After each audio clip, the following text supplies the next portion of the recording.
नमस्कार दोस्तों, फिर से स्वागत है आपका आपके ही चैनल, आपके ही यूट्यूब परिवार में। आज वापस बड़ी इलायची की बात करेंगे, साथ में सिक्किम की बात करेंगे, क्योंकि सिक्किम के लिए भी कई लोग पूछते हैं कि सिक्किम में जो इलायची चल रही है वो किन भावों पे बिकती है, किन भावों पे नहीं बिकती है। उसके ऊपर भी चर्चा कर लेंगे। सबसे बड़ी चर्चा तो यही रहती है, क्या इसमें ज़बरदस्त तेज़ी है या फिर नहीं है, क्योंकि सभी को जो है ज़बरदस्त तेज़ी चाहिए इसके अंदर, जितनी, और सबसे बड़ी बात है जितनी जल्दी चाहिए, मतलब एक्स्ट्रा जल्दी, मतलब इंस्टेंट, हाथों हाथ तेज़ी आ जाए। तो हम तो यही चाहेंगे कि आपकी इच्छा पूरी हो, उसमें कोई दिक्कत नहीं है। मैं आपको रिपोर्ट देता हूँ और सिक्किम की, उससे आपको खुद को पता चल जाएगा कि इसमें क्या ज़बरदस्त तेज़ी है या फिर तेज़ी नहीं है। साथ में देखिए इसमें आपको क्या करना चाहिए, या आप अपना विचार कर सकते हैं रिपोर्ट देखने के बाद में कि इसमें आप रुके हुए रहना चाहेंगे या फिर इससे निकल जाना चाहेंगे। ये सारे विचार आप अपने हिसाब से कर सकते हैं, लेकिन मैं आपको रिपोर्ट दूंगा।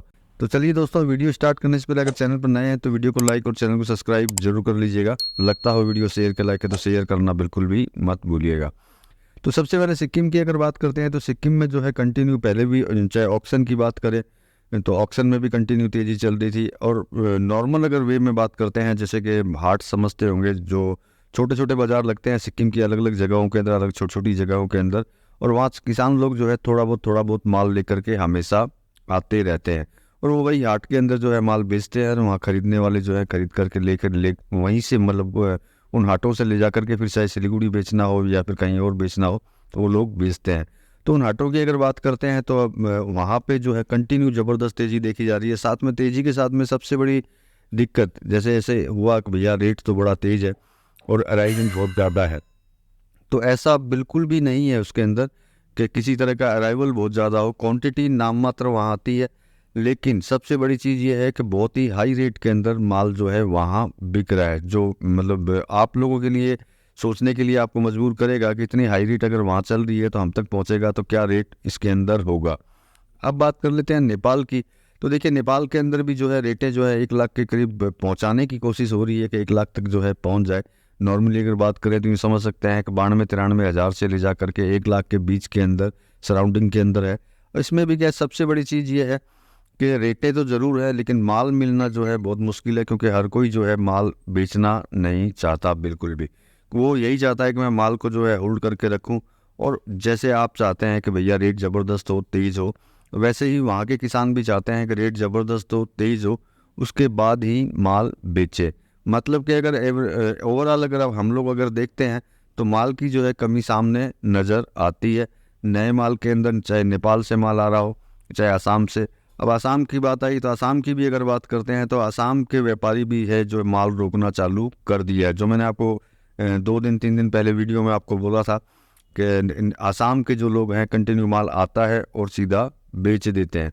लेकिन प्रेजेंट टाइम की अगर सिचुएशन लेते हैं तो प्रेजेंट टाइम के अंदर वो भी जो है स्टॉकिस्ट बनने के कगार में आ चुके हैं, क्योंकि उन लोगों ने भी माल को जो है होल्ड करना चालू कर दिया है। वो भी यही चाहते हैं कि भाई वो भी जो है ज़बरदस्त तेज़ी के अंदर बेचें।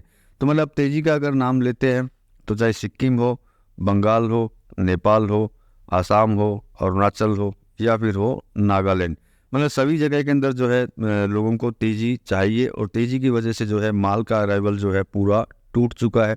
और अब प्रेजेंट टाइम में सिचुएशन ये है कि मेरे हिसाब से बाज़ार के, भारत के सभी बाज़ारों के अंदर जो है बड़ी इलायची तेज़ी के अंदर मूवमेंट कर रही है। इसका कारण पीछे से माल है नहीं, और इधर जो है जल्दी खरीदारी जो है चालू होगी, मतलब चालू होगी क्या, हो चुकी है। कुछ लोग बुकिंग कर रहे हैं कि भैया हमको इतना माल दीजिएगा, हमको इतना माल दीजिएगा। तो मतलब इन भावों के अंदर भी अगर लोग माल ले रहे हैं तो इसका मतलब आगे अपने को इसके अंदर तेज़ी देखने को मिल सकती है। अब सबसे बड़ी चीज़ ये रहती है कि इंस्टेंट तेज़ी तो देखिए आने में आ सकती है, और हो सकता है धीरे धीरे आगे की तरफ बढ़े। अब आपको सिक्किम की पूरी हिस्ट्री वापस बता देते हैं कि सिक्किम में क्या भाव बिका है किन किन एरियो में। तो सिक्किम में छोटे छोटे गाँव में देखिए बहुत सारे गाँव होते हैं, जैसे मगन, जोरथांग, कालिम्पोंग। कालिम्पोंग वैसे बंगाल के अंदर आता है, लेकिन गिना जो है सिक्किम में ही जाता है, कारण कि बड़ी इलायची वहाँ होती है। इसके अलावा गैंगटोक है ही, इसके अलावा सिलीगुड़ी है। सिलीगुड़ी के बारे में आपको पता ही है। तो सबसे पहले सिलीगुड़ी का भाव बताते हैं। जो सिक्किम का माल जो सिलीगुड़ी में जो बिका है वो बिका है 1850 रुपये में।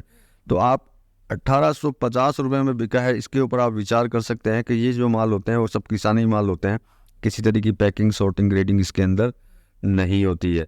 तो ये तो चीज़ सिलीगुड़ी की। अब बात कर लेते हैं जो मैंने आपको मार्केट के नाम बताए, जैसे मगन, जोरथांग, गैंगटोक हो गया, कालिम्पोंग हो गया। यहाँ पे जो माल बिक रहा है, ये बड़े दाने की बात कर रहा हूँ, 1450 से 1650 के बीच में माल बिक रहा है एवरेज के अंदर। तो हम 1450 भी मानते हैं, तब भी आप सोच सकते हैं कि ये किसानी माल है। अगर इन सभी मार्केट में अगर 1450 बिक रहा है, वो भी किसानी माल, तो आप विचार कर सकते हैं कि क्या इसके अंदर तेज़ी है या फिर नहीं है। वैसे तो बहुत लोग जो है मेरी इन चीज़ों से बड़े चिढ़ते होंगे कि मैं एनी टाइम तेज़ी तेज़ी तेज़ी बोलता रहता हूँ, कभी भी ये नहीं बोलता कि भैया मंदी है। तो देखिए, मंदी बोलने में मुझे कोई शर्म नहीं आती है और मुझे कोई टेंशन नहीं होती है, क्योंकि जो चीज़ जैसे चलेगी वैसा बताने में मुझे कोई आपत्ति नहीं होती है। लेकिन जो चीज़ मंदी है ही नहीं और जिसमें मंदी आ ही नहीं सकती है, तो उसके लिए मैं क्यों बोलूँ कि ये मंदी है, मंदी है। सावधानी आपको हमेशा रखनी होती है, चाहे कितनी भी तेज़ी के अंदर कोई भी प्रोडक्ट चल रहा हो, क्योंकि तेज़ी में सिर्फ तेज़ी नहीं, तेज़ी में करेक्शन को भी अगर आप सोच करके चलते हैं तो आपको किंतु और परंतु नहीं होती है। अब सिक्किम के छोटे दाने की बात कर लेते हैं। तो छोटे दाने की जो रेट चल रही है इन्हीं बाज़ारों के अंदर, जो बाज़ार मैंने आपको बोले हैं, चाहे मगन हो, जोरथांग हो, गैंगटोक हो, कालिम्पोंग हो, कहीं का भी हो, तो छोटा दाना जो है 1350 से 1475 के अंदर बिक रहा है। जैसा माल होगा वैसी रेट होगी। लेकिन आप फिर भी, हम छोटे दाने में भी 1350 ही मान लेते हैं कि 1350 में ही बिका है, 1475 को भूल जाते हैं। तो 1350 के हिसाब से भी अगर आप देखते हैं तो आप खुद विचार कर सकते हैं कि छोटे दाने की रेट 1350 है, वो भी किसानी माल की। अब वो अगर सिलीगुड़ी आएगा, शॉर्टिंग होगा, ग्रेडिंग होगा, या जो पैकिंग होगा, जीएसटी, ये सब कुछ एवरीथिंग जो लगेगा, तो ये किस रेट के अंदर बिकेगा।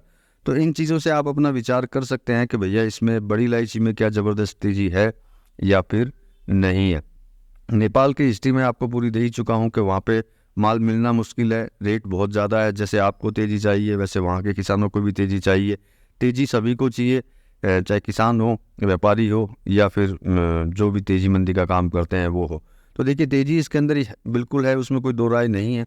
लेकिन सबसे पहले आपको ये सोचना होगा कि भाई आपको इसके अंदर करना क्या चाहिए। तो देखिए, जो इंतज़ार कर सकता है वो इंतज़ार करे, तो कोई दिक्कत नहीं है इसके अंदर। और जिन्होंने कागज़ में माल लेके रखा हुआ है, उनका इंतज़ार तो वैसे भी बड़ा ख़तरनाक होता है।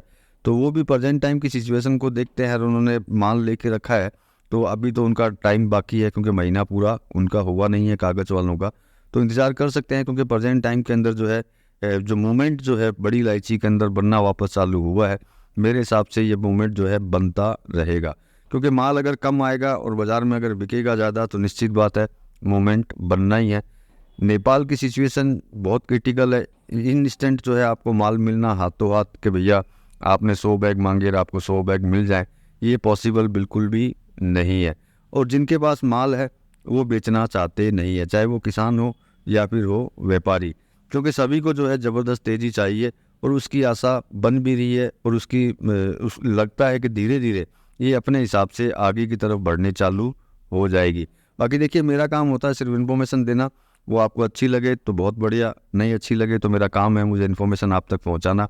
और आप अपना विचार जो है इसके अंदर कर सकते हैं कि इसके अंदर आपको बने रहना चाहिए या फिर निकल जाना चाहिए।